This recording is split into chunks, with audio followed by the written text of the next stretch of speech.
Fire and gas explosions usually lead to either death or very, very serious burns. They're among the most serious cases that we have. Almost invariably, the person who was injured was probably not at fault.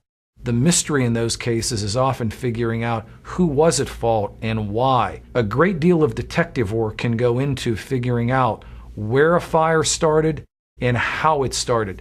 You would be amazed at sometimes the team of experts, fire investigation, fire specialists, gas specialists that we employ and bring into our team to go out to the scene of a fire or an explosion and sift through charred debris to see what they can find out about exactly where a fire or explosion started and what the ignition source was. We have experience in doing that in any number of cases. Well, in local news this noon, a Moon Township family whose home was destroyed in a natural gas explosion is taking action against the people they say are responsible for it. KDKA's Bob Allen is live downtown with the details on this story. Bob? Well, since the explosion, the Rateau family has been burdened with medical bills, and they've also had to deal with the loss of their home. In addition to damages they're seeking in the lawsuit, the family wants to make sure this never happens to another family again. Bert and Barbara Rateau hope their lawsuit will bring answers. The couple and their attorneys want to know why a routine cable installation turned into a calamity. Their 2 children were injured and their home was destroyed by a natural gas explosion back in March. Now, I've always felt that this should never have happened. My children should never have been injured. It happened when a subcontractor punctured a gas line while installing high-speed cable. The lawsuit blames Comcast, 2 subcontractors, Connex and Wellhead Productions, along with Columbia Gas. When it happened, Wellhead Productions was digging the line. How is it possible?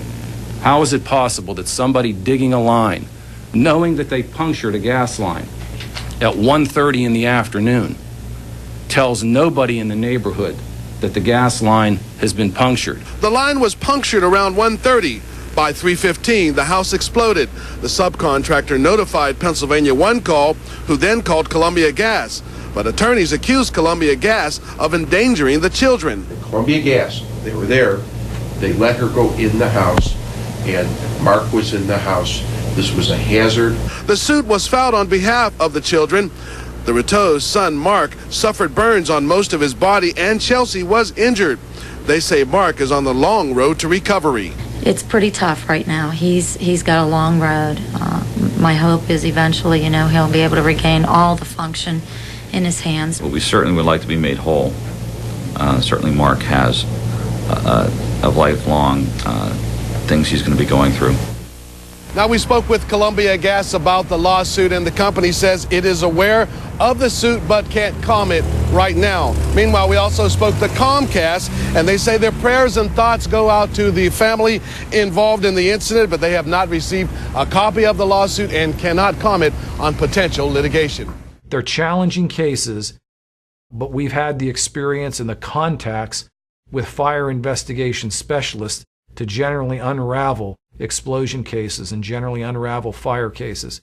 If people have had the misfortune of being the victim of a fire or an explosion, or somebody in their family has, they contact us, the chances are we have the right type of people to get in and figure out what happened and find out who was responsible.